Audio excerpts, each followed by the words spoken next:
Nothing in this podcast is intended as investment advice, and the people in this podcast may hold positions in the stocks they talk about. Do not buy any investment based solely on a tip or recommendation. Please do your own research.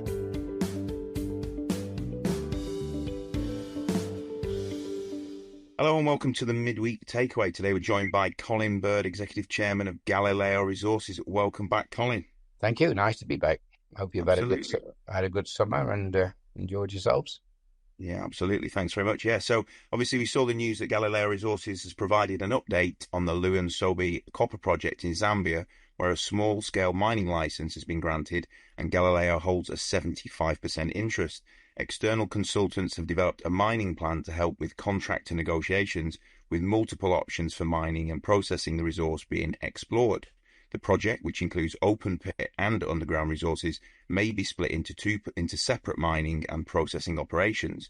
Initial studies identified opportunities to increase copper production from 40,000 to 70,000 tonnes depending on the mining depth.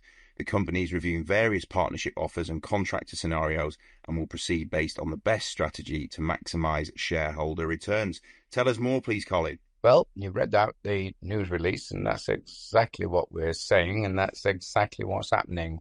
I think in a nutshell, the Luan-Sobe update is recognising that projects are dynamic. And of course, Luan-Sobe, why should Luan-Sobe be different? And that there's several stages of modelling. The first one is to get a resource out, which is there. And then, of course, you've got these various categories of inferred and indicated, measured. And you take them to the engineering table. And, of course, when it got on the engineering table for detailed engineering, we had about a year 4, year 5, the ore body plunged. And that was more or less decision time to go underground, exit the open pit. An old block of resource, which did not fall into the appropriate indicated or inferred, was picked up by our engineering consultants, Sound Engineering. And if it modelled, and when modelled, into the overall pit plan, not only brought us into production early on in terms of the pre-strip, but in actual fact added more resource at a higher grade and to take us further before we take the decision to go underground. And so it was a very, very positive move, moving from sort of resource engineering to detailed mining engineering and financial modelling. So the impact really was year 4, 5, where the ore body plunged. And yet at the same, when, of course, we took the model further, we was recognised that the plunge need not be negative. In actual fact, it didn't affect us because we would be picking up the extra resources as modelled by Sound. So altogether, it was a very, very good outcome. And of course, the major prognosis that this could go down as far as 1,200 metres, although I have to say that our boundary sort of limiting around about 1,000 to 1,100 metres. The initial prognosis remains. The quality of drilling down to 550 is evident. Below 550, there's work to be done. And of course, our resource modelling, not engineering modelling, our resource modelling has picked up the best holes to drill, and where to confirm 550 down to our boundary. So I think that RNS makes it quite clear that the mini pits is probably not so mini. The underground is still a very, very viable proposition. And it's possibly 2 targets, possibly 3. Target 1 is a pit, X-pit underground down to about 500 metres with a decline. And of course, once we've found out what's below 550, that plan B might disappear and it would lead itself to quite a large resource suitable for a deep shaft down to the boundary limits. So that's where we sit. And of course, that knowledge is, as this sort of intensity of activity looking for new projects in Zambia, of course, around the world has increased. That means there are a lot of companies on the lookout for new resources. And Luan-Sobe does represent a pretty advanced resource in terms of the stage it's at. So you'll see the comments in the RNS that there are interested parties with different levels of interest in different ways of doing things, as you would expect. Absolutely, yeah. There's one bit that I wanted to just you to elaborate a bit on was it mentioned that planning has now highlighted that it may not be necessary for one operator or contractor to retain control or oversight across all mining areas. So just add a bit of colour to this statement as well, please, Colin. Yeah, well, I think what we're saying there is essentially that there's plants available in the area.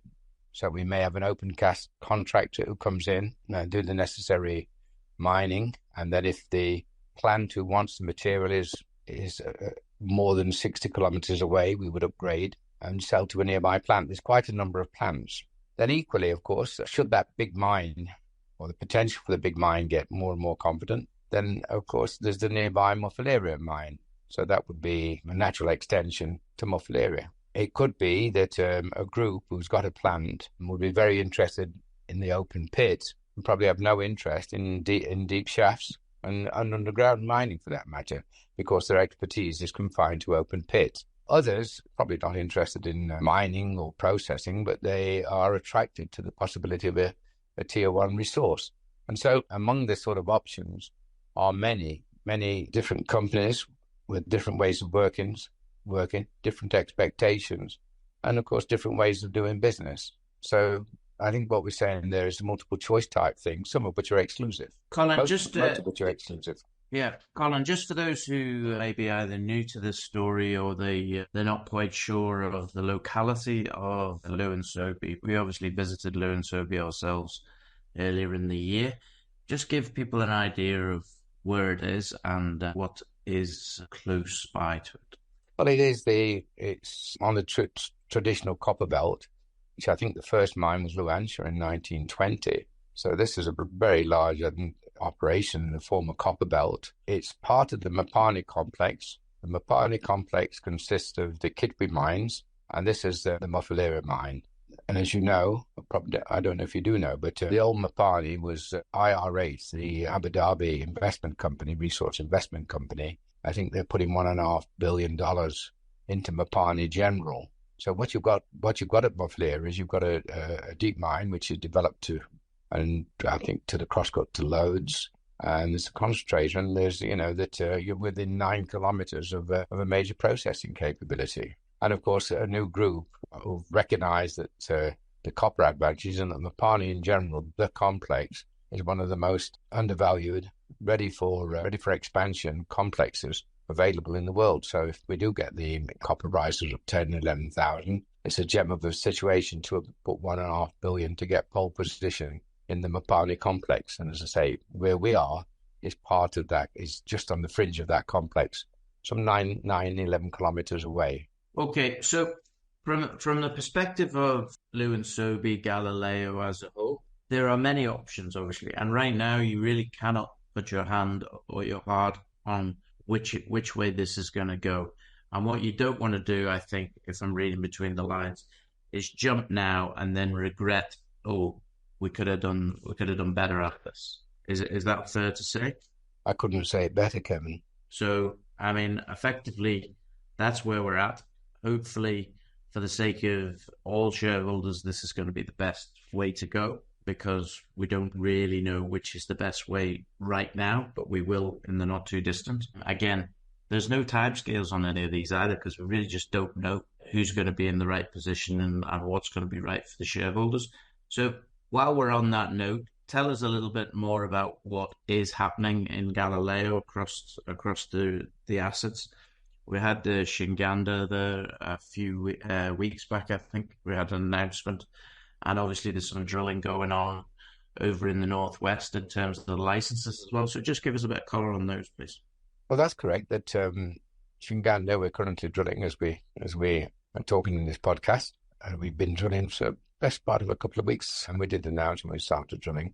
In the northwest, we're drilling 28001. And of course, we can't give any information out on that. But I think what it does say, the fact that we've got 2 drill programs on, and we're working so intensely and so hard on Lewin Sobe, we're very, very active in Zambia. We're waiting for a renewal of licenses on our lithium projects in Zimbabwe, on the Kamatabi, and reviewing our options for the gold and nickel down near Bulawayo. So yes, there's a lot going on in Galileo, a lot going on. Very good. Well, we look forward to catching up with you again when the next piece of news drops. And yeah, I'm sure that there's going to be news coming forward with all the different fronts that you're moving on. Okay, on that note, we'll say Colin Bird, Executive Chairman of Galileo Resources, thanks very much for your time. Thank you, Phil. Thank you, Kevin. This podcast was brought to you by Roast PR Limited. If you would like to appear on a future episode of The Sunday Roast, please email admin@thesundayroast.net.